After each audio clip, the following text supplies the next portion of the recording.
Good morning, all. Morning, ma'am. Good morning, ma'am.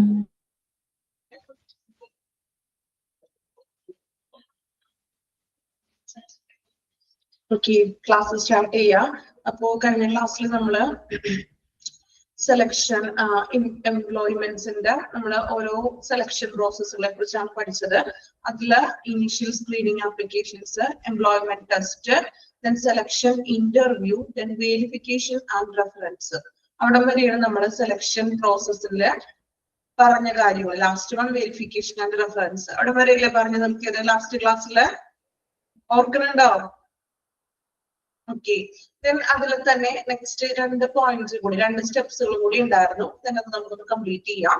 Physical examination നോക്കാം. അപ്പൊ നമ്മൾ പറഞ്ഞു, ഫസ്റ്റ് നമ്മൾ ബയോഡേറ്റ ഒക്കെ കൊടുക്കുന്നു അല്ലെ, നമ്മള് റെസ്യൂം ഒക്കെ കൊടുത്തു, അതിൽ നിന്നും സെലക്ട് ചെയ്തു, ടെലിഫോൺ ഇന്റർവ്യൂ അല്ലെങ്കിൽ ഇന്റർവ്യൂ ഒക്കെ നമ്മൾ വിളിക്കുന്നു, റെഫറൻസ് ഒക്കെ എടുക്കുന്നു.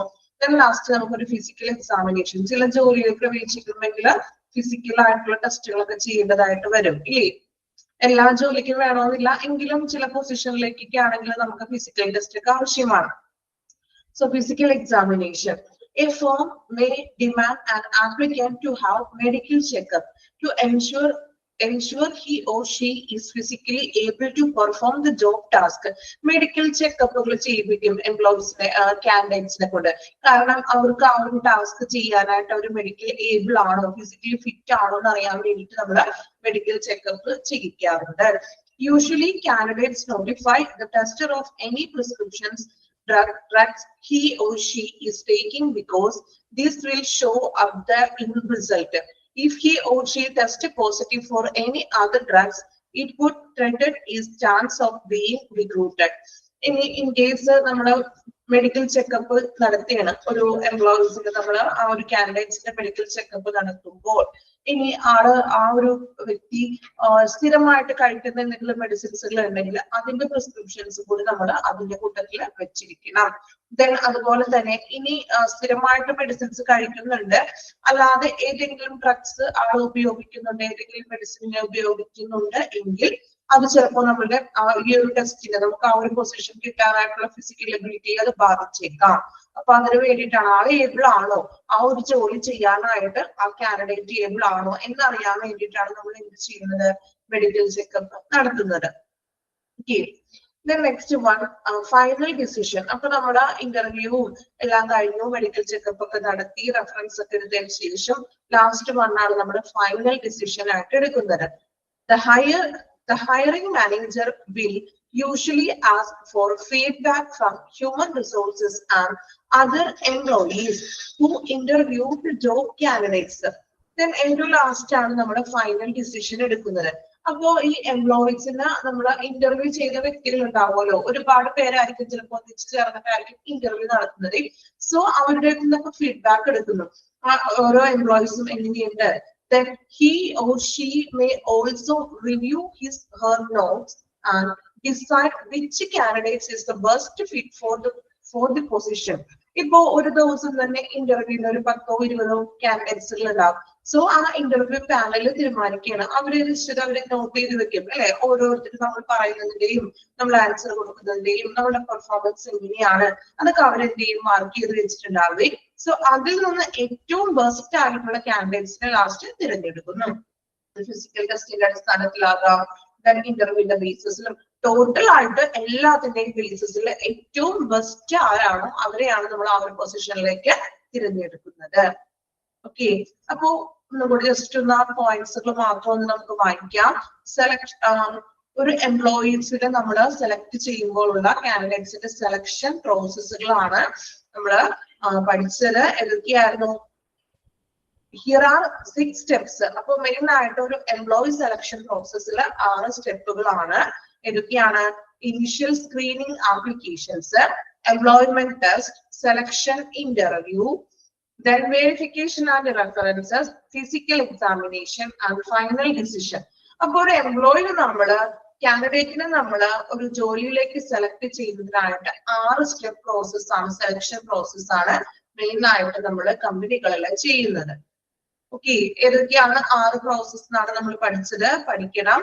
ദെൻ നിങ്ങൾ ആ മെയിൻ ആയിട്ടുള്ള 6 പോയിന്റ്സുകൾ 6 സ്റ്റെപ്സുകൾ പഠിക്കുക. ദെൻ അതിനുള്ളിലുള്ള കാര്യം നിങ്ങൾ മനസ്സിലാക്കി വെക്കുക. അത് പഠിക്കാൻ ബുദ്ധിമുട്ടുണ്ടോ? 6 സ്റ്റെപ്സുകൾ ഓക്കെ അല്ലേ? പഠിക്കാലോ, ബുദ്ധിമുട്ടൊന്നും ഇല്ലല്ലോ? 6 സ്റ്റെപ്സുകൾ ഉണ്ടോ? റെസ്പോൺസ് ഒന്നും ഇല്ലല്ലോ? എന്ത് പറ്റി? ക്ലാസ്സിൽ ഇല്ലേ ആരും? ഓക്കെ, ക്ലാസ്സിൽ ഉണ്ടോ? ദെൻ റെസ്പോൺസ് ഒക്കെ ചെയ്യാം കേട്ടോ. ഫസ്റ്റ് ക്ലാസ് കഴിഞ്ഞിട്ട് ആകെ എന്ത് പറ്റി? ഉറക്കം ഇരിക്കുകയാണ് എല്ലാവരും, അല്ലെങ്കിൽ ഉറങ്ങിയാണോ? റെസ്പോണ്ട് ചെയ്യാട്ടോ. എല്ലാവരും ഉണ്ട്. ഓക്കെ, വളരെ കുറച്ച് പേരുള്ളൂ ക്ലാസ്സിൽ. അപ്പൊ ആ ഒരു കുറച്ച് പേര് നല്ല ആക്റ്റീവായിട്ട് ഇരുന്നാലല്ലേ നിങ്ങൾക്ക് ക്ലാസ് ഇതിൽ അറ്റൻഡ് ചെയ്യാൻ പറ്റുള്ളൂ. ദെൻ ക്ലാസ് എടുക്കുന്ന ടീച്ചേഴ്സിനും നിങ്ങളുടെ ഒരു സപ്പോർട്ട് ആവശ്യമാണ് അല്ലെ? ഒരു വൺ വേ ആയിട്ട് ടീച്ചർ മാത്രം സംസാരിച്ചുകൊണ്ട് വന്നിട്ടുണ്ടെങ്കിൽ ശരിയാവുമോ? ഓക്കെ, അപ്പൊ എന്തെങ്കിലുമൊക്കെ ആയിട്ട് റെസ്പോൺസ് ഒക്കെ ചെയ്യാം, അറ്റ്ലീസ്റ്റ് നമ്പൊക്കെ ചെയ്യാം. ഓക്കെ, അപ്പൊ ആ ഒരു സെക്ഷൻ നമ്മൾ കംപ്ലീറ്റ് ചെയ്തു. ആ സെലക്ഷനിൽ 6 സ്റ്റെപ്സുകളാണ് ഉള്ളത്. ഇനി നെക്സ്റ്റ് നമുക്ക് അടുത്തൊരു സെക്ഷൻ ആണ് ഫിനാൻഷ്യൽ മാനേജ്മെന്റ് അല്ലെ? നമുക്കറിയാം ഒരു ഓർഗനൈസേഷൻ എന്ന് പറയുമ്പോൾ അവിടെ ഫിനാൻഷ്യൽ ആയിട്ട് ഒത്തിരി കാര്യങ്ങളുണ്ട് അല്ലെ? സോ അതിനെല്ലാം നമ്മൾ മാനേജ്മെന്റ് ചെയ്തിരിക്കണം. നോക്കാം, financial management is one very important task of management. മാനേജ്മെന്റിന്റെ ഒരു ഓർഗനൈസേഷൻസിലെ മാനേജ്മെന്റിന്റെ ഏറ്റവും ഇമ്പോർട്ടന്റ് ആയിട്ടുള്ള ഒരു ടാസ്ക് ആണ് ഫിനാൻഷ്യൽ മാനേജ്മെന്റ് എന്ന് പറയുന്നത് അല്ലെ? സാമ്പത്തികമായിട്ടുള്ള കാര്യങ്ങളെ കൈകാര്യം ചെയ്യുക. Then it deals with how to spend money and get maximum gains for the organization. എന്താ അവിടെ ഡീൽസ് ചെയ്തിരിക്കുന്നത്? അതായത് ഒരു ഫിനാൻഷ്യൽ മാനേജ്മെന്റ് എന്ന് പറഞ്ഞിട്ടുണ്ടെങ്കിൽ ആ ഒരു ഓർഗനൈസേഷൻസിൽ എങ്ങനെയാണ് മണി സ്പെൻഡ് ചെയ്യേണ്ടത് അല്ലെ? നമ്മൾ പണം എങ്ങനെ സ്പെൻഡ് ചെയ്യണം, അത് maximum gain for the organisation അല്ലെ? ബിസിനസ്സിൽ ഓർഗനൈസേഷന് പരമാവധി നേട്ടം ഗെയിൻ ചെയ്യാനായിട്ട് സാധിക്കണം. സോ അതിനു വേണ്ടി നമുക്ക് എങ്ങനെയാണ് ആ ഒരു മണി സ്പെൻഡ് ചെയ്യേണ്ടത്? Then financial management is strategic planning, organizing, directing and controlling of financial undertaking in an organization or an institute. എന്താണ് പറയുന്നത്? ഫിനാൻഷ്യൽ മാനേജ്മെന്റ് ഒന്ന് അണ്ടർലൈൻ ചെയ്യണേ, ഞാൻ വായിക്കാം, അണ്ടർലൈൻ ചെയ്യാം. Financial management is strategic planning, organizing, directing and controlling of financial undertaking in an organization or an institute. അവിടെ വരെ underline ചെയ്യാം. ഓക്കെ, അതായത് ഇവിടെ പറയുന്നത് ഫിനാൻഷ്യൽ മാനേജ്മെന്റ് എന്ന് പറയുന്നത് ഒരു സ്ട്രാറ്റജിക് ആയിട്ടുള്ള പ്ലാനിങ് ഉണ്ട് അല്ലെ? ആസൂത്രണമുണ്ട്, ഒരു organising, directing and controlling financial undertaking അല്ലെ? അതായത് നമ്മൾ പറഞ്ഞു ഒരു എന്താ പറയാ, ഫിനാൻഷ്യൽ ആയിട്ടുള്ള സാമ്പത്തിക കാര്യങ്ങളിൽ പ്ലാൻ ചെയ്യണം, അത് ഡയറക്റ്റ് ചെയ്യണം, കൺട്രോൾ ചെയ്യണം. Then it also involves applying management principles to the financial asset of an organization. അതായത് ഓർഗനൈസേഷൻസിലെ സാമ്പത്തികമായിട്ടുള്ള ഫിനാൻഷ്യൽ അസറ്റ്സുകൾ, സാമ്പത്തികമായിട്ടുള്ള ആസ്തികളിൽ മാനേജ്മെന്റിന്റെ പല പ്രിൻസിപ്പിൾസും അവര് എന്ത് ചെയ്യുന്നു? പ്രയോഗിക്കുന്നു. Playing a vital role in a fiscal management. Fiscal management എന്ന് പറഞ്ഞാൽ സാമ്പത്തികമായിട്ട് ഇടപാടുകളിൽ അവർ തന്നെ കുറെ പ്രിൻസിപ്പിൾസ്, നിയമങ്ങളൊക്കെ കൊണ്ടുവരുന്നു. അപ്പൊ ഒരു ഓർഗനൈസേഷനിലെ സാമ്പത്തിക ഇടപാടുകളെ പ്ലാൻ ചെയ്യാം, ഓർഗനൈസ് ചെയ്യണം, ഡയറക്റ്റിംഗ് ചെയ്യണം, അതിനെ കൺട്രോൾ ചെയ്യണം, ശരിയായിട്ടുള്ള രീതിയിൽ അതിനെ യൂട്ടിലൈസ് ചെയ്യണം അല്ലെ? മാക്സിമം ആ ഒരു നേട്ടം കമ്പനിക്ക് കിട്ടാൻ വേണ്ടിയിട്ട് അവിടെയുള്ള ഫിനാൻസിനെ നല്ല രീതിയിൽ ഹാൻഡിൽ ചെയ്യുന്നതിനെയാണ് നമ്മുടെ ഫിനാൻഷ്യൽ മാനേജ്മെന്റ് എന്ന് പറയുന്നത്. ക്ലിയർ ആണോ? ഫിനാൻഷ്യൽ മാനേജ്മെന്റ് അണ്ടർലൈൻ ചെയ്തോ എല്ലാവരും? ആ ഒരു പോയിന്റ് അണ്ടർലൈൻ ചെയ്തല്ലോ, ഫിനാൻഷ്യൽ മാനേജ്മെന്റ് സ്ട്രാറ്റജിക് പ്ലാനിംഗ് എന്നുള്ളത്. ഓക്കെ, ഇതൊന്ന് വായിച്ചു നോക്കാം. ഫിനാൻഷ്യൽ മാനേജ്മെന്റ് വായിച്ചു നോക്കാം കേട്ടോ.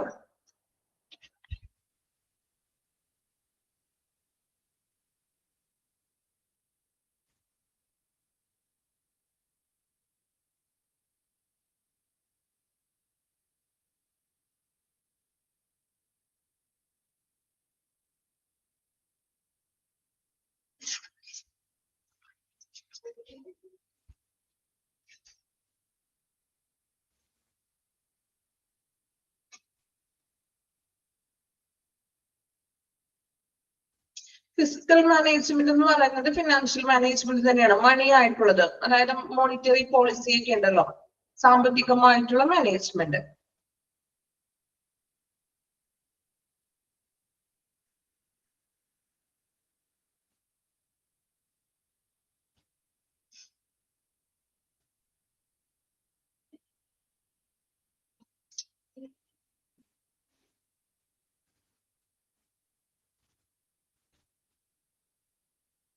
Okay, next one budget. എന്താണ് ബഡ്ജറ്റ്? നിങ്ങൾ ചെറിയ ക്ലാസ്സിലൊക്കെ പഠിച്ചിട്ടുണ്ടാവും. ബഡ്ജറ്റ് എന്താണെന്ന് പഠിച്ചിട്ടുണ്ടോ? എന്താ ബഡ്ജറ്റ് എന്ന് പറയുന്നത്?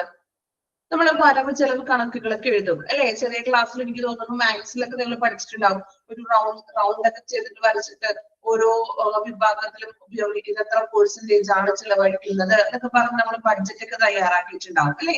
അപ്പൊ ബഡ്ജറ്റ് എന്ന് പറഞ്ഞിട്ടുണ്ടെങ്കിൽ എന്താണ്?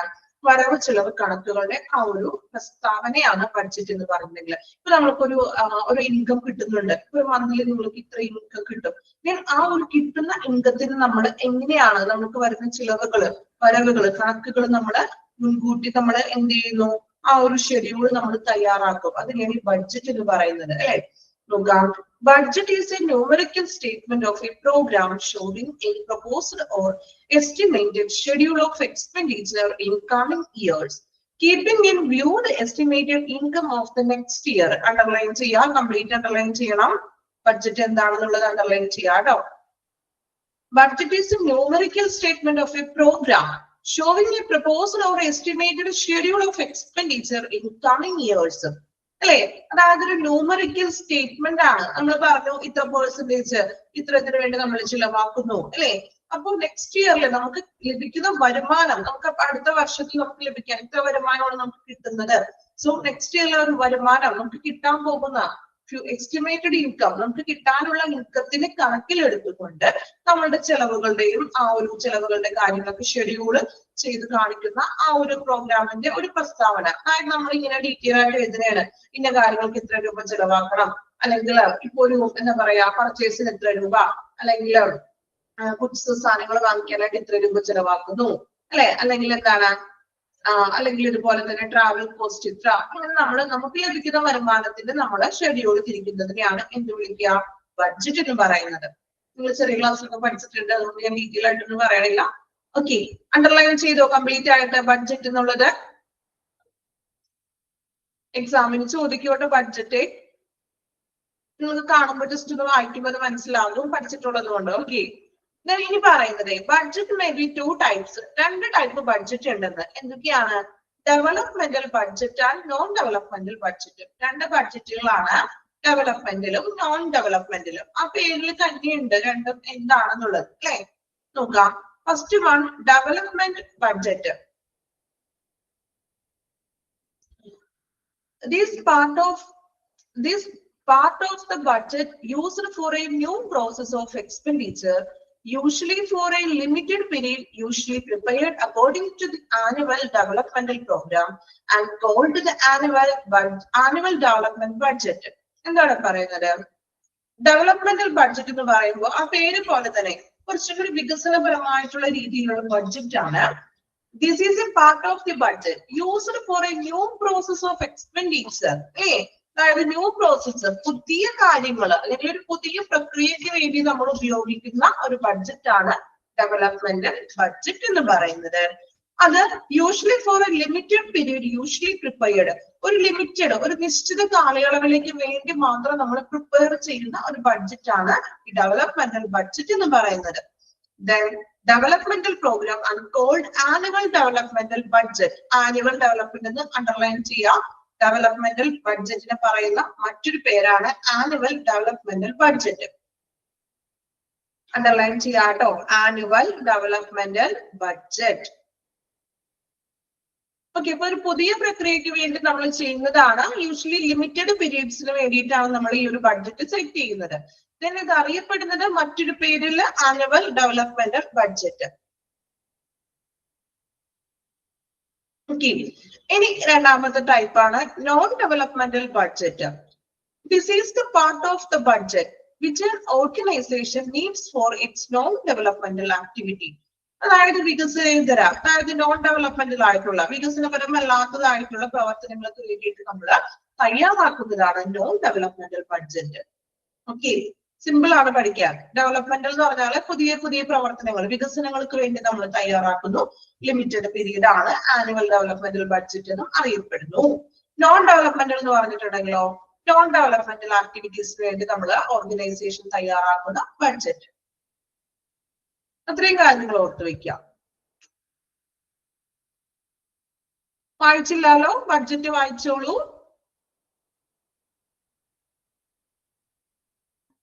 നോൺ ഡെവലപ്മെന്റ് വേണമെങ്കിൽ നമുക്ക് റൊട്ടീൻ പ്രോസസ്സിന് വേണ്ടി ചെയ്യാം, ഡെയിലി ഡേ ടു ഡേ കാര്യങ്ങൾക്കൊക്കെ വേണ്ടി തയ്യാറാക്കാം. പുതിയ പ്രവർത്തനങ്ങൾക്ക് വേണ്ടി അല്ലാന്ന്. ഓക്കെ, ഞാൻ വായിച്ചു നോക്കാം കേട്ടോ. ബഡ്ജറ്റ് വായിക്കാം. രണ്ട് ടൈപ്പ് ബഡ്ജറ്റ്.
കംപ്ലീറ്റ് ചെയ്തോ ബഡ്ജറ്റ്? ടു ടൈപ്സ് ബഡ്ജറ്റ് കേട്ടോ.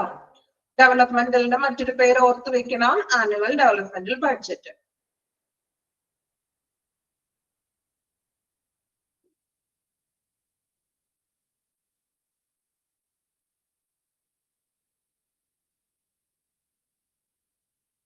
Next one, tools of monitoring the budget. ബഡ്ജറ്റിന് നമ്മൾ മോണിറ്റർ ചെയ്യാനായിട്ട് ഉപയോഗിക്കുന്ന ടൂൾസുകൾ എന്തൊക്കെയാണെന്ന് നമുക്ക് ജസ്റ്റ് ആ പേരുകൾ മാത്രം ഒന്ന് നോക്കാം. 4 ടൂൾസ് ആണ്. Monthly statement, excess statement, accounting and auditing. ഈ 4 ടൂൾസ് ആണ് നമ്മൾ ബഡ്ജറ്റ് മോണിറ്റർ ചെയ്യാനായിട്ട് ഉപയോഗിക്കുന്നത്. നോക്കാം. Monthly statement. A monthly statement is a written record prepared by financial institution. അപ്പൊ ഒരു റിട്ടേൺ റെക്കോർഡ് ആണ് തയ്യാറാക്കുന്നത് ഫിനാൻഷ്യൽ ഇൻസ്റ്റിറ്റ്യൂഷൻ ആണ്. Usually A 1 month listing all credit card transactions for our account, including purchase, payment, fees and finance charge. It may be mailed to consumers or provided electronically login. എന്താണ് പറയുന്നത്? Monthly statement എന്ന് പറയുന്നത് ഒരു return record ആണ്. ഇപ്പൊ ഒരു ഹോസ്പിറ്റലിലാണെങ്കിൽ ആ ഒരു ഹോസ്പിറ്റലിൽ ഒരു മാസം, വൺസ് എ മന്ത്, ഒരു മാസത്തിൽ നടത്തുന്ന ഫിനാൻഷ്യൽ ആയിട്ടുള്ള കാര്യങ്ങൾ അല്ലെ, പണമിടപാടുകളൊക്കെ നമ്മൾ രേഖാമൂലം നമ്മൾ അവിടെ തയ്യാറാക്കിയത് കണ്ടോ. Once month listing all credits, നമുക്ക് കിട്ടുന്ന എല്ലാ ക്രെഡിറ്റ്സുകളും ഇപ്പോ അക്കൗണ്ടിലോട്ട് വരുന്നത്, ഇൻക്ലൂഡിങ് പർച്ചേസിനായിട്ടുള്ളത്, പേയ്മെന്റ്സ്, ഫീസ്, മറ്റു ഫിനാൻസ് ആയിട്ടുള്ള ചാർജുകൾ, ഒരു മാസത്തില് നടക്കുന്ന പണമിടപാടുകളെയാണ് നമ്മൾ മന്ത്ലി സ്റ്റേറ്റ്മെന്റ് എന്ന് പറയുന്നത്. അതിന്റെ ഒരു സ്റ്റേറ്റ്മെന്റ് എടുക്കുകയാണ്. ഒരു മാസത്തില് അവിടെ എത്രത്തോളം നമുക്ക് കണക്കുകൾ അല്ലെങ്കിൽ ചിലവായിട്ടുണ്ട്, നമുക്ക് എത്രത്തോളം ക്രെഡിറ്റ് ആയിട്ടുണ്ട് എന്നുള്ളതാണ് മന്ത്ലി സ്റ്റേറ്റ്മെന്റ് എന്ന് പറയുന്നത്. ഓക്കെ, ഇനി excess statement. Excess is used to refer additional amounts of money that need to be paid for services and activities that were not originally planned or considered. അതായത് ഇവിടെ പറയുന്നത് excess statement എന്ന് പറഞ്ഞിട്ടുണ്ടെങ്കിൽ additional amount ആണ് ഉദ്ദേശിക്കുന്നത്.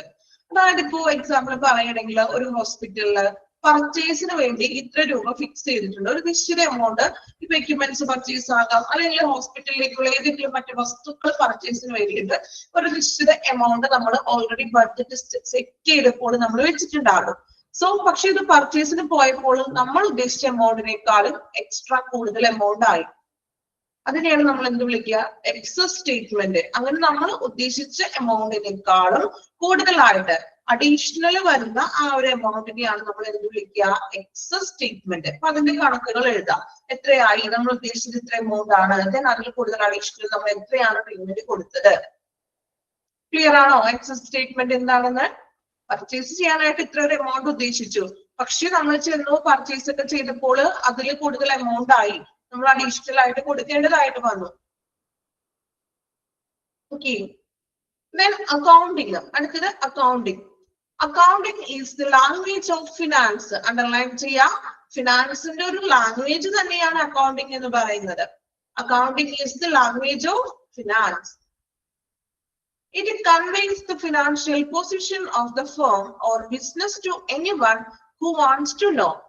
It helps to translate the working of a firm into tangible reports that can be compared. എന്താണ് പറയുന്നത്? എന്താണ് പറയാ? അക്കൗണ്ടിങ് എന്ന് പറഞ്ഞിട്ടുണ്ടെങ്കിൽ എന്താണ്? അക്കൗണ്ടിങ് പഠിച്ച ആളുകളുണ്ടോ ആരെങ്കിലും? അക്കൗണ്ടൻസി പഠിച്ചവരുണ്ടോ? ആരും ഉണ്ടാവൂല, ഞാൻ ചോദിക്കുന്നുണ്ട്. അങ്ങനെയാണോ? പഠിച്ചവരാരുമില്ല? പ്ലസ് ടുവിലേക്ക് അക്കൗണ്ടൻസിയോ അങ്ങനെ ഒന്നും പഠിച്ചിട്ടില്ല. കൊമേഴ്സുകാർ ആരുമില്ല നമ്മുടെ കൂട്ടത്തില്. ഇനി ഞാൻ എന്തെങ്കിലും ക്വസ്റ്റ്യൻ ചോദിച്ചാലോ എന്ന് വിചാരിച്ചാണോ നിങ്ങൾ പറയാണ്ടിരിക്കണം? ആണോ? ആരുമില്ല? സത്യസന്ധമായിട്ടാണോ? ഇനി അക്കൗണ്ടിങ് എന്താണെന്ന് നിങ്ങൾ കേട്ടിട്ടുണ്ടോ? ഇങ്ങനെ ഒരു വാക്ക് അക്കൗണ്ടിങ് എന്നുള്ളത് അത് കേട്ടിട്ടുണ്ടോ എല്ലാവരും? അതും കേട്ടിട്ടില്ല. കേട്ടിട്ടുണ്ട്. ഓക്കെ, ഇനി എന്താണ് അക്കൗണ്ടിങ്? നിങ്ങളുടെ ഭാഷയിൽ പറഞ്ഞോളൂ. എന്താണ് അക്കൗണ്ടിങ്? നിങ്ങൾ ഉദ്ദേശിക്കുന്ന അക്കൗണ്ടിങ് എന്ന് പറയുന്നത് എന്തൊക്കെയാണ് അതിൽ ഇൻക്ലൂഡഡ് ആയിട്ടുള്ളത്? എന്തൊക്കെയാണ് അക്കൗണ്ടിങ് എന്ന് പറയുന്നത്? ഒന്നും കിട്ടണില്ല പറയാൻ.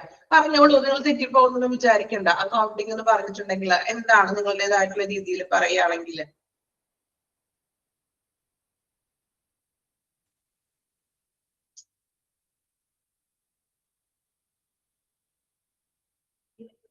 ഒന്നുമില്ല. ഓക്കെ, നോക്കാം. Accounting is the language of finance. It conveys financial position of the firm. അതായത് ഇവിടെ നമ്മൾ പറയുന്നത് ഒരു സ്ഥാപനത്തിന്റെ ഫിനാൻഷ്യൽ പൊസിഷൻ, എങ്ങനെയാണ് അവിടുത്തെ സാമ്പത്തിക പ്രവർത്തനങ്ങൾ നടക്കുന്നത് എന്നുള്ളതാണ് ഈ അക്കൗണ്ടിങ്ങിൽ കാണിക്കുന്നത്. അപ്പൊ നമുക്കിപ്പോ ഒരു മറ്റുള്ളവർക്ക് എടുത്ത് കാണിച്ചു കൊടുക്കാൻ പറ്റും. നമുക്കൊരു അക്കൗണ്ടിങ്, അവിടുത്തെ സാമ്പത്തിക പ്രവർത്തനങ്ങള് നമുക്കൊരു രേഖ പോലെ, ഒരു റിപ്പോർട്ട്സ് ആയിട്ട് നമുക്ക് എടുത്ത് കാണിച്ചു കൊടുക്കാൻ പറ്റുന്ന ഒന്നാണ് ഈ അക്കൗണ്ടിങ് എന്ന് പറയുന്നത്. ഇപ്പൊ അവിടെയുള്ള എല്ലാ സാമ്പത്തിക പ്രവർത്തനങ്ങളും ഇതൊരു റെക്കോർഡായിട്ട് നമ്മൾ രേഖപ്പെടുത്തുന്നതാണ് ഈ അക്കൗണ്ടിങ് എന്ന് പറയുന്നത്. Okay, then auditing. ഓഡിറ്റിംഗ് എന്ന് പറയുന്നത് എന്താണ്? ഓഡിറ്റിംഗ് കേട്ടിട്ടുണ്ടോ? എപ്പോഴാണ് ഓഡിറ്റിംഗ് നടത്തുന്നത്? എപ്പോഴാണ് ഓഡിറ്റിംഗ് നടത്തുന്നത്? ഓഡിറ്റിംഗ് എന്ന് കേട്ടിട്ടുണ്ടോ? ഇനി ഞാൻ ചോദിക്കണില്ല എന്താണെന്ന്. ഓഡിറ്റിംഗ് കേട്ടിട്ടുണ്ടോ? ആ വാക്ക് കേട്ടിട്ടുണ്ട്. ഓക്കെ, നോക്കാം കേട്ടോ. Audit is the examination of or inspection of various books of accounts by auditor, followed by physical checking of inventory to make sure that all the departments are following documented system or recording transactions. നമ്മൾ ഇയർലിയൊക്കെയാണ് എപ്പോഴും auditing നടത്തുന്നത്. അതായത് ഒരു ഡിപ്പാർട്ട്മെന്റില് auditing എന്ന് പറഞ്ഞിട്ടുണ്ടെങ്കിൽ ഇപ്പൊ ഒരു ഡിപ്പാർട്ട്മെന്റില് അവിടെ നടക്കുന്ന സാമ്പത്തിക ഇടപാടുകൾ കൃത്യമാണോ എന്ന് ചെക്ക് ചെയ്യുന്നതിന് ഓഡിറ്റിംഗ് എന്ന് പറഞ്ഞിട്ടുണ്ടെങ്കിൽ, നമ്മൾ ബാങ്കിലൊക്കെ ആണെങ്കിൽ നമ്മൾ ഓഡിറ്റിംഗ് എന്ന് പറയാറുണ്ട് അല്ലെ? ഓഡിറ്റ് ചെയ്യും ബാങ്കില്. ഇപ്പൊ ഒരു ഇയർലി അവിടെ ആ ഒരു വർഷം നടത്തിയിട്ടുള്ള പണമിടപാടുകളൊക്കെ കൃത്യമാണോ, ആക്യുറസി ഉണ്ടോ, ശരിയായിട്ടുള്ള രീതിയിലാണോ കണക്കും കാര്യങ്ങളൊക്കെ അവർ എഴുതി തയ്യാറാക്കിയിരിക്കുന്നത് എന്നുള്ള ഒരു പരിശോധന, ആ ഒരു പരിശോധിക്കലിനെയാണ്, ആ ഒരു പ്രക്രിയയാണ് എന്ത് വിളിക്കുക? ഓഡിറ്റിംഗ് എന്ന് പറയുന്നത്. സാമ്പത്തികമായിട്ടുള്ള ഇടപാടുകൾ കൃത്യമാണോ എന്ന് ഉറപ്പുവരുത്തുന്ന പ്രക്രിയയാണ് ഓഡിറ്റിംഗ് എന്ന് പറയുന്നത്. ഓക്കെ, അപ്പൊ നമ്മുടെ ടൂൾസ് ആണ് നോക്കിയത്. ബഡ്ജറ്റിന് മോണിറ്റർ ചെയ്യാനായിട്ട് നമ്മൾ ഉപയോഗിക്കുന്ന പ്രധാനപ്പെട്ട 4 ടൂൾസ് ആണ് monthly statement, excess statement, auditing and accounting. 4 ടൂൾസുകൾ വായിച്ചു നോക്കാം, മനസ്സിലാക്കി വായിക്കാം ടൂൾസുകൾ.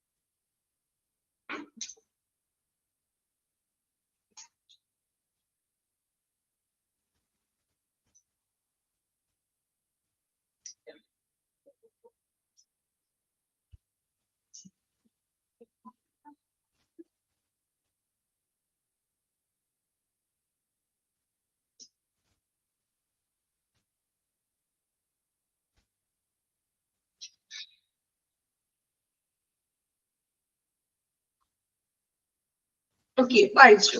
നെക്സ്റ്റ് വൺ നോക്കാം. Materials management. എവിടെയെങ്കിലും കേട്ടതായിട്ട് ഓർക്കണുണ്ടോ? മെറ്റീരിയൽസ് മാനേജ്മെന്റ് എന്ന് ഓർക്കണുണ്ടോ? എവിടെയെങ്കിലും കേട്ടതായിട്ട്? കുറച്ചു പേർക്കൊക്കെ ഓർമ്മ വന്നിട്ടുണ്ട് അല്ലെ? എവിടെയൊക്കെ ഞങ്ങൾ പഠിച്ചിട്ടുണ്ട്. ഡിപ്ലോമയിൽ പഠിച്ചിട്ടുണ്ട് അല്ലെ? ഒരു ചാപ്റ്റർ തന്നെ പഠിച്ചിട്ടില്ലേ? പഠിച്ചിട്ടുണ്ട്. ഞാൻ അധികം ഡീറ്റെയിൽ ആയിട്ടൊന്നും പറയണ്ടല്ലോ. ഒരു നല്ലൊരു അത്യാവശ്യം വലിയൊരു ചാപ്റ്റർ ആയിരുന്നില്ലേ മെറ്റീരിയൽസ് മാനേജ്മെന്റ്? ഓക്കെ, നോക്കാം. Material management is the planning, purchasing and maintaining of different items used in the hospital. അപ്പോ എന്താ മെറ്റീരിയൽ മാനേജ്മെന്റ് എന്ന് പറഞ്ഞിട്ടുണ്ടെങ്കിൽ ഹോസ്പിറ്റലിൽ നമ്മൾ ഉപയോഗിക്കുന്ന വിവിധ വസ്തുക്കളുടെയും ആസൂത്രണം ചെയ്യുക, വാങ്ങല്, അതിനെ പരിപാലിക്കല്, ഇതൊക്കെയാണ് മെറ്റീരിയൽസ് മാനേജ്മെന്റിന്റെ ഡ്യൂട്ടി എന്ന് പറഞ്ഞിട്ടുണ്ടെങ്കിൽ. The job of a hospital administrator is to ensure. ഇനി ഹോസ്പിറ്റൽ അഡ്മിനിസ്ട്രേറ്റർ ഉറപ്പ് നൽകണോ ഈ ഒരു മെറ്റീരിയൽസ് മാനേജ്മെന്റും കാര്യങ്ങൾ. Then the supply of, എന്താണ് അദ്ദേഹം ഉറപ്പ് നൽകേണ്ടത്? The supply of right thing at the right place at the right time and the right cost. അല്ലെ? ശരിയായിട്ടുള്ള എന്താ പറയാ, ശരിയായ സ്ഥലത്തും ശരിയായിട്ടുള്ള ടൈമിലും അതുപോലെ തന്നെ ശരിയായ വിലയിലും ശരിയായിട്ടുള്ള വിതരണം ചെയ്യണം എന്ന്. ഈ മെറ്റീരിയൽസ് വസ്തുക്കള് വിതരണം ചെയ്യുക, അത് ഹോസ്പിറ്റൽ അഡ്മിനിസ്ട്രേറ്റർ ഉറപ്പ് നൽകേണ്ട കാര്യമാണ്. Then it involves, എന്തൊക്കെയാണ് ഒരു മെറ്റീരിയൽസ് മാനേജ്മെന്റിൽ ഇൻവോൾവ് ചെയ്യേണ്ട കാര്യങ്ങൾ? കറക്റ്റ് പ്ലാനിങ്, ശരിയായിട്ടുള്ള ഒരു പ്ലാനിങ് ഉണ്ടായിരിക്കണം. സ്റ്റിക്കിംഗ് ടു ടൈം നീഡ്സ്, അല്ലെ? സമയം, കൃത്യസമയത്ത് തന്നെ നമുക്ക് എന്താണ് ആവശ്യമായിട്ടുള്ളത് അത് കൃത്യസമയത്ത് തന്നെ എത്തിക്കണം. കറക്റ്റ് പർച്ചേസിംഗ് പ്രൊസീജിയർ, ശരിയായിട്ടുള്ള ഒരു പർച്ചേസിംഗ് പ്രൊസീജിയർ ഉണ്ടായിരിക്കണം. സ്റ്റാൻഡേർഡൈസേഷൻ, ഒരു സ്റ്റാൻഡേർഡ് ഉണ്ടായിരിക്കണം നമ്മൾ ചെയ്യുന്ന കാര്യങ്ങൾക്ക്. സ്റ്റോക്ക് കൺട്രോൾ ടൂൾസ്, അതുപോലെ തന്നെ സ്റ്റോക്കുകളും മറ്റും കൺട്രോളിംഗ് ആയിട്ടുള്ള ടൂൾസുകൾ വേണം. ഓവറായിട്ട് സ്റ്റോക്കും കാര്യങ്ങളൊക്കെ നമ്മൾ കൃത്യമായിട്ടുള്ള ഒരു കണക്കും കാര്യങ്ങളൊക്കെ ഉണ്ടായിരിക്കണം. ഡോക്യുമെന്റേഷൻസ്, എല്ലാത്തിനും കൃത്യമായിട്ടുള്ള രേഖകൾ, പേപ്പർ വർക്ക്സുകളും മറ്റും കൃത്യമായിരിക്കണം. ഓക്കെ, മെറ്റീരിയൽസ് മാനേജ്മെന്റ് വായിച്ചു നോക്കുക, പോയിന്റ്സുകളും കൂടി വായിക്കണം കേട്ടോ.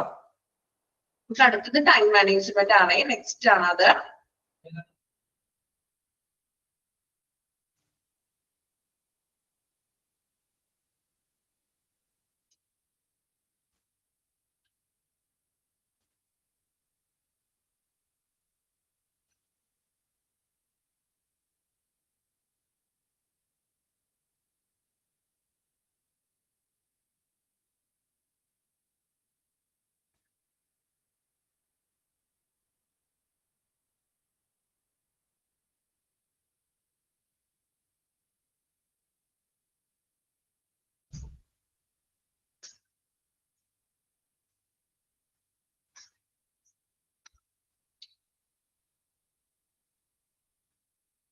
Complete ചെയ്തോ? ഓക്കെ.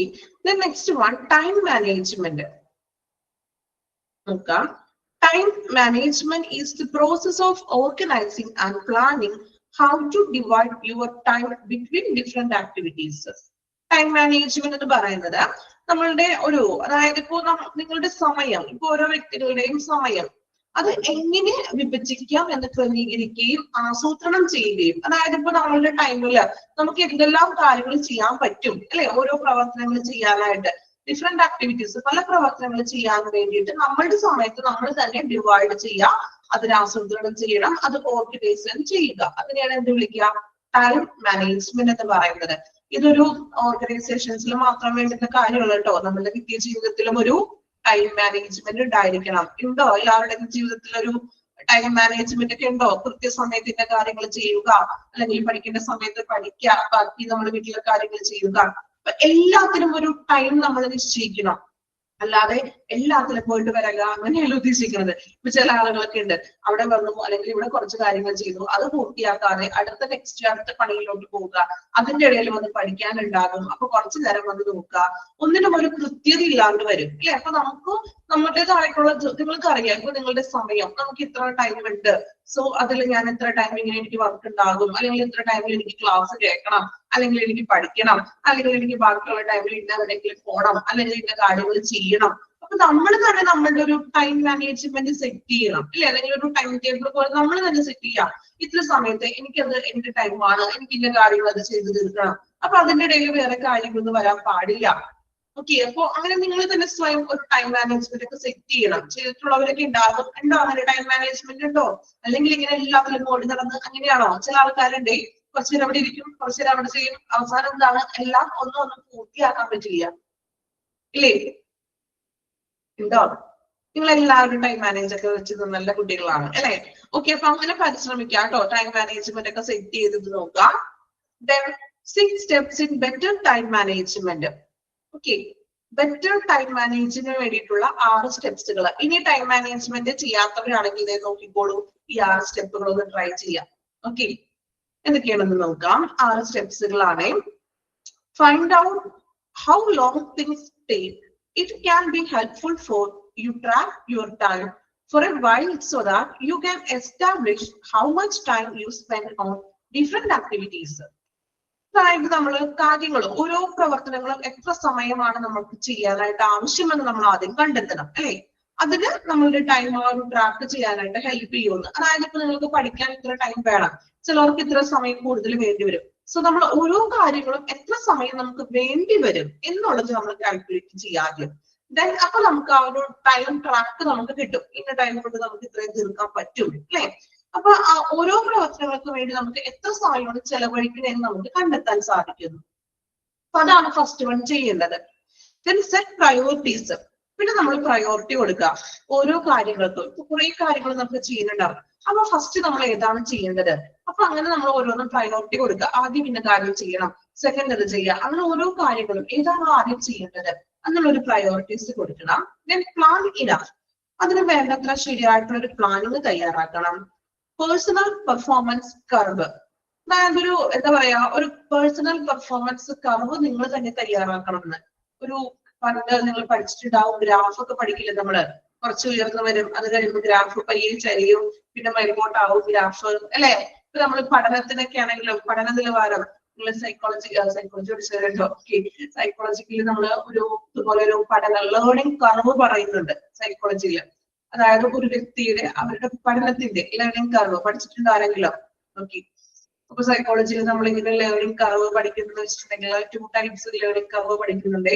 അപ്പോ ഇതുപോലെ കുട്ടി പഠനം ലേണിംഗ് എങ്ങനെയാണ്, അപ്പൊ ആണെങ്കിൽ കർവ് നേരെ മുകളിലോട്ട് പോകും. ദെൻ കർവ് താഴത്തോട്ടാണെങ്കിലോ എന്തായിരിക്കും, പഠനത്തിൽ അവിടെ കുറവ് വന്നിട്ടുണ്ട്. സോ നമ്മൾ തന്നെ ഒരു പേഴ്സണൽ പെർഫോമൻസിന്റെ കർവ് തയ്യാറാക്കാം. എന്റെ പെർഫോമൻസ് എങ്ങനെയാണ് അങ്ങനെ നമ്മൾ തയ്യാറാക്കിയിട്ടുണ്ടെങ്കിൽ കുറച്ചും കൂടി നമുക്ക് ബെറ്റർ ആക്കാനായിട്ട് സഹായിക്കും എന്നാണ് പറയുന്നത്. Then break project down into small steps. നമ്മൾ ചെയ്യുന്ന പ്രവർത്തനങ്ങൾ, പ്രൊജക്ട്സ് ഉദ്ദേശിക്കുന്നത് നമ്മളിപ്പോ എന്താണ് ചെയ്യുന്നത് അതിന് നമ്മൾ ചെറിയ ചെറിയ സ്റ്റെപ്സുകളാക്കാൻ, സ്മോൾ സ്റ്റെപ്സ് ആയിട്ടിട്ട് നമ്മൾ ചെയ്യാന്ന്, ഒന്നിച്ച് ചെയ്യാതെ അതിനൊന്ന് വിഭജിച്ച് സ്റ്റെപ്പ് ആയിട്ട് നമ്മൾ ചെയ്യാം. Then evaluate. നമ്മൾ ചെയ്ത പ്രവർത്തനങ്ങളെ എന്ത് വേണം, ഇവാലുവേറ്റ് ചെയ്യണം. എങ്കിലേ നമുക്ക് അതിന് എന്തെങ്കിലും പോരായ്മകൾ ഉണ്ടെങ്കിൽ അതിന് നമുക്ക് ബെറ്റർ ആക്കാനായിട്ട് സാധിക്കുകയുള്ളൂ. ഓക്കെ, ഇപ്പൊ 6 steps in better time management. Time മാനേജ്മെന്റിനായിട്ടുള്ള 6 സ്റ്റെപ്സുകളാണ് നമ്മൾ പഠിച്ചത്. ഓക്കെ, വായിച്ചു നോക്കുക. ടൈം മാനേജ്മെന്റ് എന്താണെന്ന് വായിക്കണം, 6 സ്റ്റെപ്സുകൾ വായിക്കുക.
അഞ്ചാമത്തെ പോയിന്റ് പറയുന്നത് നമ്മൾ ചെയ്യുന്ന പ്രവർത്തനങ്ങൾ പ്രൊജക്ട് ഉദ്ദേശിക്കുന്നത് എന്തെങ്കിലും പദ്ധതികളാകാം.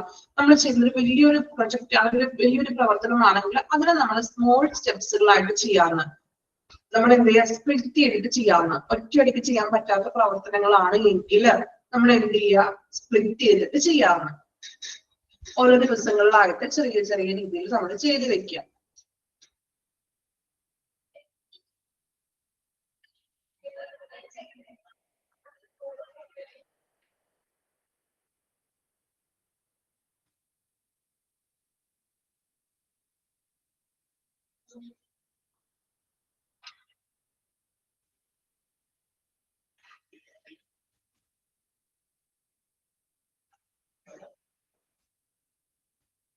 നെക്സ്റ്റ് വൺ നോക്കാം, facility management and safety. Facility management എന്താണ് ഫെസിലിറ്റി മാനേജ്മെന്റ് എന്ന് നോക്കാം. Facility management is daily operations necessary to ensure a physical environment supports an organization's needs and core functions. എന്താ പറയുന്നത് ഫെസിലിറ്റി മാനേജ്മെന്റ് എന്ന്? അതായത് facility management is the daily operations.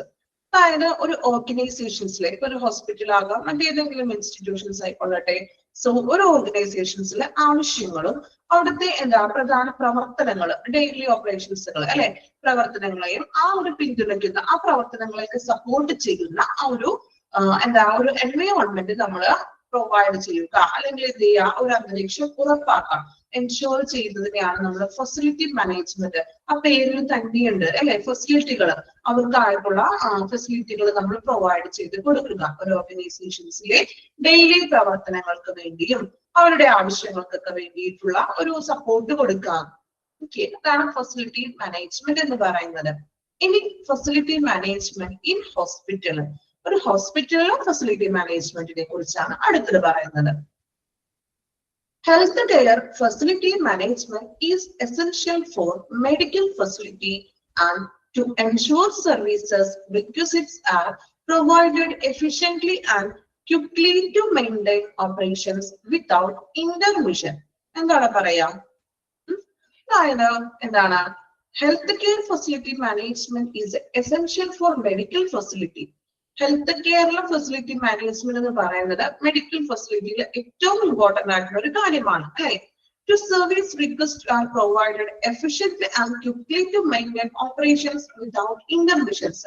അതായത് intermission എന്ന് പറഞ്ഞിട്ടുണ്ടെങ്കിൽ ഒരു ഇടവേളകൾ ഇല്ലാതെ ഹോസ്പിറ്റലിലെ പേഷ്യൻസിന് എപ്പോഴും എന്താണ് അവർക്ക് സേവനങ്ങൾ നിലനിർത്തുക. അതായത് എപ്പോഴും സർവീസസ് നമ്മൾ കണ്ടിന്യൂ ചെയ്തുകൊണ്ടിരിക്കണം. അതുപോലെ തന്നെ പേഷ്യൻസിന്റെ അഭ്യർത്ഥനകൾ പേഷ്യൻസിന്റെ അഭ്യർത്ഥന പ്രകാരമുള്ള കാര്യങ്ങൾ ചെയ്യുന്നുണ്ടെന്ന് നമ്മൾ ഉറപ്പുവരുത്തുക.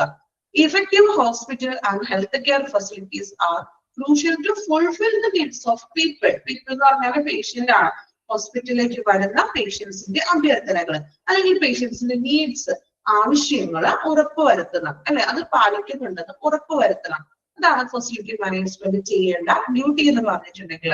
വരുന്ന ഹോസ്പിറ്റലിലേക്ക് വരുന്ന പേഷ്യൻസുകൾക്ക് നല്ല സേവനം കൊടുക്കണം, ഒരു ഇടവേളകളില്ലാതെ സേവനങ്ങൾ കൊടുക്കുക. ദെൻ പേഷ്യന്റിന്റെ ആവശ്യത്തിന് നീഡ്സിനനുസരിച്ച് കൊണ്ട് സേവനങ്ങൾ നല്ല രീതിയിൽ അവരെ ചെയ്യുന്നുണ്ടെന്ന് ഉറപ്പുവരുത്തുക. Okay,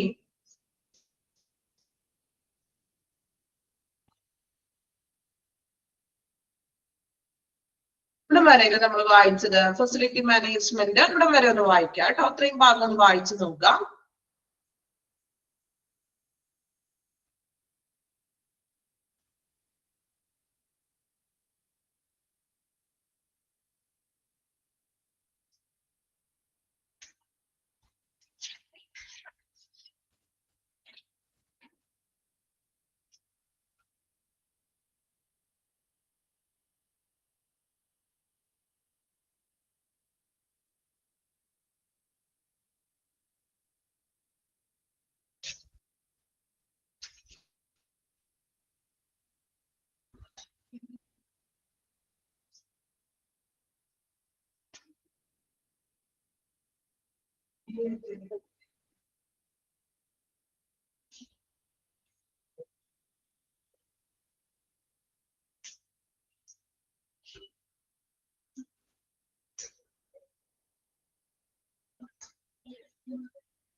Okay, the next one.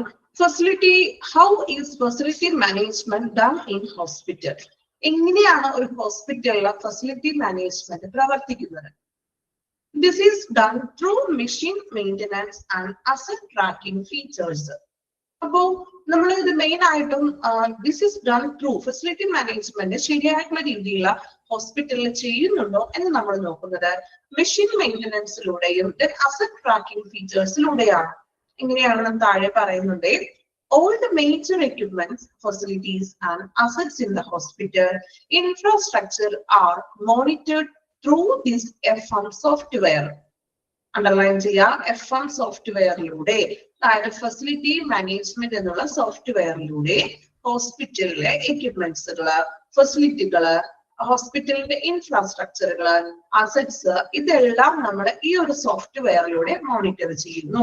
ശരിയായിട്ടുള്ള നല്ല എക്യുപ്മെന്റ്സുകളാണോ കൊടുക്കുന്നത്, പേഷ്യൻസിന് അവർക്ക് ആവശ്യമായിട്ടുള്ള ഫെസിലിറ്റികൾ ഉണ്ടോ, ദെൻ ഇൻഫ്രാസ്ട്രക്ചറുകളൊക്കെ ഉണ്ടോ എന്ന് നമ്മൾ FM സോഫ്റ്റ്വെയറിലൂടെ മോണിറ്റർ ചെയ്യുന്നു. Okay, then the healthcare facility provider keeps track of all resources and its availability and stays prepared for an emergency. അതുപോലെ തന്നെ എല്ലാ എന്താണ് റിസോഴ്സസുകൾ, ഹോസ്പിറ്റലിലെ എല്ലാ റിസോഴ്സസുകൾ, എക്യുപ്മെന്റ്സ് ആകാം, മെറ്റീരിയൽസുകളൊക്കെ ആകാം. സോ ഈ റിസോഴ്സസുകൾ അതിന്റെ ശരിയായിട്ടുള്ള ലഭ്യതയുണ്ടോ, അവൈലബിലിറ്റി ആണോ, ദെൻ അതിനുള്ള ഒരു ട്രാക്ക് ഒക്കെ നമ്മൾ സൂക്ഷിക്കുന്നു. പ്രിപ്പയർഡ് ഫോർ എമർജൻസി, നമുക്ക് ഇനി എന്തെങ്കിലും എമർജൻസി വന്നാൽ നമുക്ക് അതിനുള്ള അടിസ്ഥാന സൗകര്യങ്ങളൊക്കെ അവിടെ ഉണ്ടോ എന്ന് ഓൾറെഡി നമ്മൾ അവൈലബിൾ ആണോ എന്നൊക്കെ നമ്മൾ എന്ത് ചെയ്യുന്നു, ചെക്ക് ചെയ്യുന്നു, എന്നത് നമ്മൾ ട്രാക്ക് ചെയ്ത് വെക്കുന്നു. ഓക്കെ, ഇതിന്റെ താഴെ കൊടുത്തിരിക്കുന്നത് ഒരു ഫ്ലോ ചാർട്ട് പോലെയാണ്. Functions of facility management important ആണ്, സൈഡിൽ മാർക്ക് ചെയ്ത് വെക്കുക. ജസ്റ്റ് ആ പോയിന്റ്സുകൾ മാത്രം പഠിക്കാനുള്ളൂ. ഫെസിലിറ്റി മാനേജ്മെന്റിന്റെ ഫങ്ഷൻസുകൾ മെയിൻ ആയിട്ട് 5 ഫംഗ്ഷൻ ആണ് ഫെസിലിറ്റി മാനേജ്മെന്റിനുള്ളത്. ആ 5 ഫംഗ്ഷൻസ്, 5 പോയിന്റ് മാത്രം നിങ്ങൾ പഠിക്കുക. അതിന്റെ ഡീറ്റെയിൽ ഒന്നും ഇല്ല കേട്ടോ. മെയിൻറ്റെയിനിങ് ആൻഡ് ഒപ്റ്റിമൈസിങ് ഫെസിലിറ്റി, അവിടെയുള്ള സൗകര്യങ്ങളെ ഒപ്റ്റിമൈസ് ചെയ്യണം, മെയിൻറ്റെയിനിങ് ചെയ്യണം. മെയിൻറ്റെയിൻ ചെയ്യാന്ന് പറഞ്ഞിട്ടുണ്ടെങ്കിൽ അതിനെ പരിപാലിക്കുക, ഒപ്റ്റിമൈസ് ചെയ്യുക, അതിനെ മാക്സിമം അതിനെ യൂട്ടിലൈസ് ചെയ്യുക. Then stream lining process. Stream lining process എന്ന് പറഞ്ഞാൽ ഓരോ പ്രക്രിയകളും കാര്യക്ഷമമായിരിക്കണം. സപ്പോർട്ടിങ് പീപ്പിൾ, പീപ്പിൾ ഉദ്ദേശിക്കുന്നത് ഇവിടെ പേഷ്യന്റ് ആണ്. അപ്പൊ സപ്പോർട്ടിങ് പീപ്പിൾ, പേഷ്യൻസിന് എന്ത് ചെയ്യാ, സപ്പോർട്ട് ചെയ്യണം. മാനേജിങ് പ്രോജക്ട്സ്, പ്രൊജക്ട്സുകൾ മാനേജ് ചെയ്യുക. ഇന്റഗ്രേറ്റിംഗ് ടെക്നോളജി, എല്ലാത്തിലും നമ്മൾ ടെക്നോളജി ഇന്റഗ്രേറ്റഡ് ആയിരിക്കണം. നമ്മൾ FM സോഫ്റ്റ്വെയർ ഉപയോഗിച്ചിട്ടാണ് നമ്മൾ ഈ ഫെസിലിറ്റികൾ മാനേജ്മെന്റ്, ഫെസിലിറ്റി മാനേജ്മെന്റ് ശരിയായിട്ട് നടക്കുന്നുണ്ടോ എന്ന് നമ്മൾ നോക്കുന്നത് അല്ലെ. അപ്പൊ അവിടെ ഇന്റഗ്രേറ്റിംഗ് ടെക്നോളജി ഉപയോഗിക്കുക. അപ്പൊ 5 ഫങ്ഷൻസ് ആണ് ഫെസിലിറ്റി മാനേജ്മെന്റിനുള്ളത്. ഒരു പ്രാവശ്യം കൂടി ഞാൻ വായിക്കാം, നിങ്ങൾ ആ പോയിന്റ്സ് മാത്രം പഠിച്ചു വെക്കുക. Maintaining and optimising facilities, streamlining process, supporting people, managing projects and integrating technology. Okay, വായിച്ചു നോക്കാം കേട്ടോ. സൈഡിൽ മാർക്ക് ചെയ്ത് വെക്കുക, ഫങ്ഷൻസ് ഇമ്പോർട്ടന്റ് ആണ്.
Okay, the next one, facility management safety.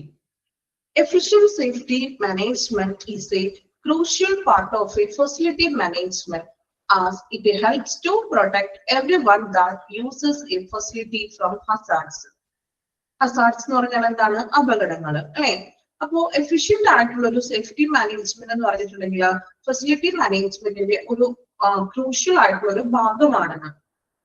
As it helps to protect everyone that uses facility from hazards. ഇത് എല്ലാവരെയും അല്ലെ പ്രൊട്ടക്ട് എവരിവൺ ഹസാർഡ്സിൽ നിന്നും മറ്റ് അപകടങ്ങളിൽ നിന്നൊക്കെ നമ്മളെ രക്ഷിക്കാനായിട്ട് ഹെൽപ്പ് ചെയ്യുന്നു. Then health and safety important in facility management. Facility മാനേജ്മെന്റിൽ നമ്മള് ആരോഗ്യവും നമ്മളുടെ സുരക്ഷയും ഇമ്പോർട്ടന്റ് ആണ്. നോക്കാം.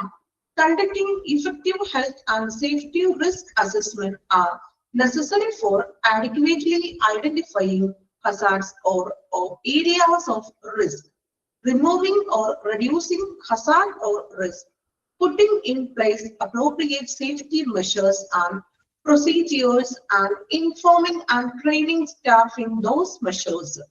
എന്താണ് പറയുന്നത്? Effective and health safety risk assessment as necessary for adequately identifying hazard area. അതായത് ഇപ്പോൾ അപകട സാധ്യതകളുള്ള മേഖലകളോ അല്ലെങ്കിൽ ആ ഒരു ഏതാണ് അപകട സാധ്യത വരാനായിട്ടുള്ള കാര്യങ്ങൾ ഉണ്ടെങ്കിൽ അതിന് തിരിച്ചറിയണം, ഐഡന്റിഫൈ ചെയ്യുക, then അതിന് റിമൂവ് ചെയ്യാനോ അല്ലെങ്കിൽ അതിന് റെഡ്യൂസ് ചെയ്യാനോ കുറയ്ക്കാനായിട്ടുള്ള സുരക്ഷാ നടപടിക്രമങ്ങൾ നമ്മൾ സ്വീകരിച്ചിരിക്കണം. Then പിന്നെ പറയുന്നത് എന്താണ്? Safety measures and procedures and informing and training staff in those measures. അതുപോലെ തന്നെ ഈ നടപടികൾ നമ്മൾ ഇത് കുറയ്ക്കാനും അപകട സാധ്യത കുറയ്ക്കാനായിട്ടുള്ള നമ്മുടെ നടപടികൾ പ്രൊസീജിയേഴ്സിൽ സ്വീകരിക്കുമ്പോൾ അത് എംപ്ലോയീസിനെ അറിയിക്കണം അല്ലെ, സ്റ്റാഫുകളെ അറിയിക്കുന്നതും അതിനൊരു വിലയിരുത്തലൊക്കെ നമ്മൾ നൽകണം. ഇങ്ങനെയുള്ള സുരക്ഷാ മാനദണ്ഡങ്ങൾ നമ്മൾ എടുത്തിട്ടുണ്ട് എന്നുള്ള കാര്യങ്ങളൊക്കെ എന്ത് ചെയ്യണം? എംപ്ലോയീസിനെയൊക്കെ നമ്മൾ അറിയിച്ചിരിക്കണം. Then personal responsible for facility and safety underline ചെയ്യണം കേട്ടോ. പേഴ്സണൽ എംപ്ലോയീസ് ആണ് കേട്ടോ ഉദ്ദേശിക്കുന്നത്. ഏതൊക്കെ പേഴ്സണലിനെയാണ് നമ്മള് ഫെസിലിറ്റി ആൻഡ് സേഫ്റ്റി ഉദ്യോഗസ്ഥർ ആരൊക്കെയാണെന്ന് നമ്മള് സേഫ്റ്റി ഉദ്യോഗസ്ഥർ ആരൊക്കെയാണ് നോക്കാം. Director, risk manager, HR executive, engineer, security incharge, ഇവരൊക്കെയാണ് ഫെസിലിറ്റി ആൻഡ് സേഫ്റ്റിയുടെ റെസ്പോൺസിബിൾ ആയിട്ടുള്ള പേഴ്സൺസ് എന്ന് പറയുന്നത്. അണ്ടർലൈൻ ചെയ്തേക്കാം കേട്ടോ. Director, risk manager, HR executive, engineer, security in charge.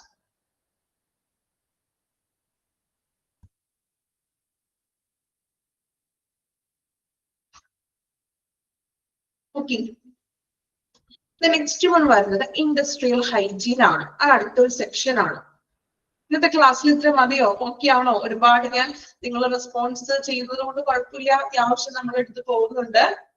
മതിയോ ഇന്നത്തെ ക്ലാസ്സിൽ ഇത്രയും? ഓക്കെ ആണോ? പഠിച്ചിനി എല്ലാവരും എന്താ പറയാ റെസ്പോൺസ് ഒന്നും ഇല്ലാതെ വരികയാണ്, ഉറങ്ങിപ്പോയിട്ടുണ്ടാവും കുറച്ചു പേരൊക്കെ. മതി അല്ലെ? ഓക്കെ, നമുക്ക് ഇത്രയൊക്കെ കപ്പാസിറ്റി പോകുള്ളൂ അല്ലെ? ഓക്കെ, കുഴപ്പമില്ല. എനിക്കറിയാം നിങ്ങളുടെ ലെവല് ഞാൻ ഒരുവിധം മാക്സിമം എടുത്തു കഴിയുമ്പോൾ എനിക്കറിയാം എത്രത്തോളം നിങ്ങൾക്ക് അത് ഒരു ദിവസത്തിൽ അത് കേപ്പബിലിറ്റി ഉണ്ടെന്നുള്ളത്. ഓക്കെ, നമുക്ക് ജസ്റ്റ് ഒന്ന് എടുത്ത് അത്ര ഒന്ന് വായിച്ചു നോക്കാം.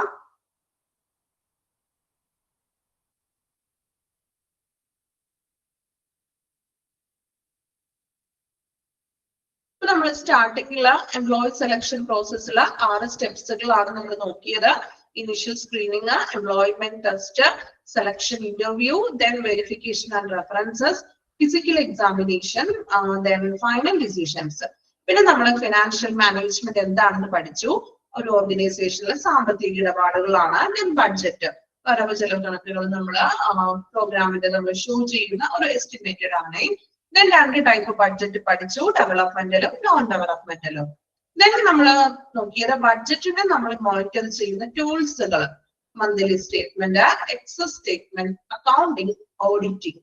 then മെറ്റീരിയൽസ് മാനേജ്മെന്റ് എന്താണെന്ന് നോക്കി, അതിൽ ഇൻക്ലൂഡ് ചെയ്യുന്ന കാര്യങ്ങള്. then ടൈം മാനേജ്മെന്റ്, then 6 സ്റ്റെപ്സുകൾ ഏതൊക്കെയാണ് ബെറ്റർ ടൈം മാനേജിന് വേണ്ടി നമുക്ക് ഉപയോഗിക്കാവുന്ന 6 സ്റ്റെപ്സുകള്. then last one facility management എന്താണ്. then ഹോസ്പിറ്റലിൽ എങ്ങനെയാണ് ഫെസിലിറ്റി മാനേജ്മെന്റ് ചെയ്യുന്നത്.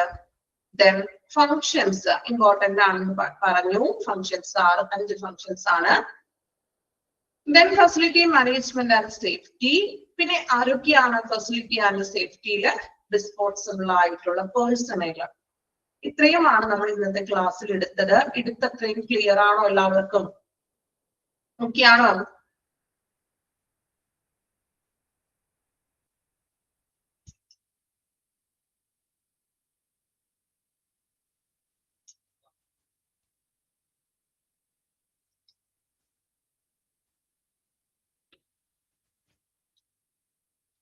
പിന്നെ നമ്മൾ നെക്സ്റ്റ് ക്ലാസ്സിൽ ഇൻഡസ്ട്രിയൽ ഹൈജീൻ തുടങ്ങിയാണ് സ്റ്റാർട്ട് ചെയ്യുന്നത് കേട്ടോ. നോട്ട് ചെയ്ത് വെക്കുക. അടുത്ത ദിവസം ഞാൻ വന്ന് ചോദിക്കുമ്പോ കുറെ പേർക്ക് ഓർമ്മ ഉണ്ടാവില്ല അല്ലെ? ഓർമ്മയുണ്ടോ? നോട്ട് ചെയ്ത് വെക്കണേ കേട്ടോ. ഇൻഡസ്ട്രിയൽ ഹൈജീൻ തുടങ്ങിയാണ് നമ്മൾ ഇനി നെക്സ്റ്റ് ക്ലാസ്സിൽ എടുക്കാൻ പോകുന്നത്. ദെൻ പിന്നെ എന്തൊക്കെയാണ് നിങ്ങൾ പഠനമൊക്കെ എവിടെ വരെയായി? നമ്മൾ മ്യൂട്ട് ചെയ്തിട്ടാണ് ക്ലാസ് എടുക്കുന്നത്. ലാസ്റ്റ് എനിക്ക് തോന്നുന്നു 1 hour കണ്ടിന്യൂസ് ക്ലാസ് തന്നെ ആയിരിക്കും എപ്പോഴും. നിങ്ങളോട് സംസാരിക്കാറൊന്നുമില്ല. ദെൻ ഇപ്പൊ നമുക്കൊരു അവസരമുണ്ട്. ഓക്കെ, എന്തെങ്കിലും പറയാനൊക്കെ ഉണ്ടോ ക്ലാസ്സിനെ കുറിച്ചോ? അല്ലെങ്കിൽ റെസ്പോൺസ് ഒന്നും എന്ത് പറ്റി? എല്ലാവരും ഭയങ്കര എപ്പോഴും വളരെ ഞാൻ ഇങ്ങനെ റെസ്പോണ്ട് ചെയ്യൂ എന്ന് പറഞ്ഞാൽ മാത്രം നിങ്ങൾ റെസ്പോണ്ട് ചെയ്യുള്ളൂ, അങ്ങനെയാണോ? അല്ലെങ്കിൽ നിങ്ങൾ ഭയങ്കര പഠനത്തില് അതുകൊണ്ടാണോ റെസ്പോണ്ട് ഒന്നും ചെയ്യാത്തത്? അല്ലെങ്കിൽ ക്ലാസ്സിൽ എന്തെങ്കിലും ബുദ്ധിമുട്ടുണ്ടോ അതുകൊണ്ടാണോ റെസ്പോണ്ട് ചെയ്യാത്തത്? എന്തെങ്കിലും പ്രോബ്ലം ഉണ്ടോ? മനസ്സിലാവാത്തതോ അങ്ങനെ എന്തെങ്കിലും ഉണ്ടോ? ഇഷ്യൂ ഒന്നുമില്ല.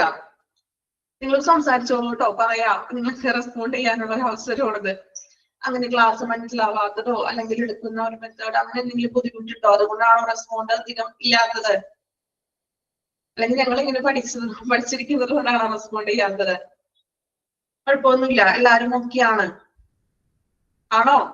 എന്തെങ്കിലും ഒന്ന് സംസാരിക്കോ നിങ്ങള്? ഓക്കെ, കുഴപ്പമൊന്നുമില്ലല്ലോ. ക്ലാസ് ഒക്കെ ഓക്കെ ആണോ? ദെൻ പഠിക്കാം. മോക്ക് ടെസ്റ്റുകളൊക്കെ കൃത്യമായിട്ട് അറ്റൻഡ് ചെയ്യുന്നുണ്ടല്ലോ എല്ലാവരും? ഓക്കെ, ദെൻ അപ്പൊ നെക്സ്റ്റ് ക്ലാസ്സിൽ എടുത്തത്രയും നിങ്ങൾ അതാത് ദിവസങ്ങളിൽ മാക്സിമം ഒന്ന് പഠിച്ചു കൂടി എടുക്കാൻ ശ്രമിക്കാം കേട്ടോ. അറ്റ്ലീസ്റ്റ് ഒരു പ്രാവശ്യമെങ്കിലും വായിച്ചെടുക്കാം. Okay, thank you all.